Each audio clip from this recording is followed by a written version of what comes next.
Bugungi kunda ichki ishlar organi tizimlarida xizmat qilayotgan xodimlarning xizmat intizomini mustahkamlash maqsadida doimiy profilaktik suhbatlar hamda ularning oila a'zolari bilan rahbar, xodim, ota-ona tamoyili asosida ish rejimi tashkil qilingan bo'lib, bu o'zining samarali natijasini ko'rsatmoqda.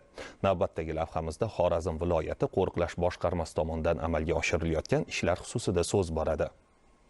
Tadbirlarda korrupsiyaviy holatlarning kelib chiqish sabablari va ularning shaxs hamda jamiyat hayotiga salbiy ta'siri, davlat xizmatchilarining xizmat intizomiga rioya etish zaruriyati, yo'l harakati qoidalarini buzish oqibatida yuzaga kelayotgan yo'l transport hodisalari hamda ularni bartaraf etish choralari kabi dolzarb masalalar yuzasidan atroflicha ma'lumotlar berildi. Suhbat davomida ma'ruzachilar tomonidan ushbu muammolarning oldini olish bo'yicha aniq amaliy tavsiyalar, huquqiy va ma'naviy yondashuvlar, shuningdek jamoaviy mas'uliyat va nazoratning ahamiyati haqida alohida to'xtalib o'tildi.